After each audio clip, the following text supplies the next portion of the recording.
की मोदीचं सरकार हे बळीराजाच्या विरुद्ध आहे, शेतकऱ्यांच्या विरुद्ध आहे. अलीकडच्या काळामध्ये राज्यकर्ते जे आहेत त्यांना शेती संबंधीची आस्था नाही. अनेक धोरणं सांगायची की जी धोरणं हिताची नाही आहेत. त्या कांद्याला दुनियाची बाजारपेठ द्यायची असेल तर कांदा निर्यात केला पाहिजे. आणि मोदींचं सरकार आलं, कांद्याच्या निर्यातीला बंदी. अलीकडच्या काळामध्ये राज्यकर्ते जे आहेत त्यांना शेती संबंधीची आस्था नाही. अनेक धोरणं सांगायची की जी धोरणं हिताची नाही आहेत. आजच्या भाषणामध्ये कांद्याचा उल्लेख झाला. कांदा हे एका दृष्टीनं जिल्ह्यात शेतकऱ्याचं पीक, सामान्य माणसाचं खाद्य. मोदी साहेबांचं सरकार आलं,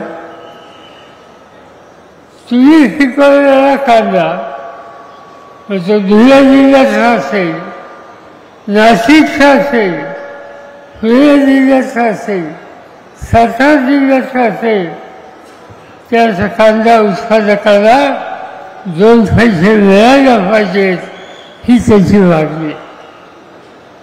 हे जिल्ह्यात शेतकऱ्याचं पीक आहे, तो काही मोठा मागायचा नाही. पण कांदा पिकवतो, त्या कांद्याला दुनियाची बाजारपेठ द्यायची असेल तर कांदा निर्यात केला पाहिजे. आणि मोदींचं सरकार आलं, कांद्याच्या निर्यातीला बंदी. काय घोटाळा केला कांदा उत्पादकांनी. त्यांनी कष्टाने कांद्याचं पीक घेतलं, 2 पैसे मिळतील म्हणून जगात महत्त्वाचा निकाल घेतला तर त्याच्यावर बंदी. काही भागामध्ये ऊसाचं पीक घेतलं जातं. आज हिंदुस्थानामध्ये 2 नंबरचं ऊसाचं उत्पादन तुमच्या माझ्या महाराष्ट्रामध्ये होतं. त्याच्यापासून साखर होती, वळीपासून इथेनॉल होतं, अन्य पदार्थापासून वीज तयार करता येते. आणि शेतकऱ्याला ऊसाची किंमत जादा देता येतं.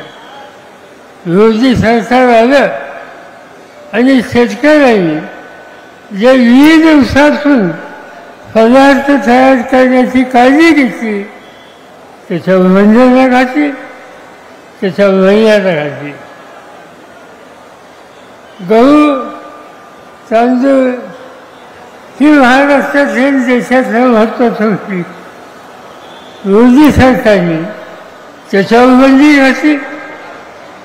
जे काही तुम्ही पिकवत आहे आणि तुम्हाला घामाची किंमत ज्या उत्पादनाला मिळते ती किंमत तुम्हाला मिळून द्यायची नाही, हे सूत्र आजच्या मोदीच्या सरकारने केलं आहे.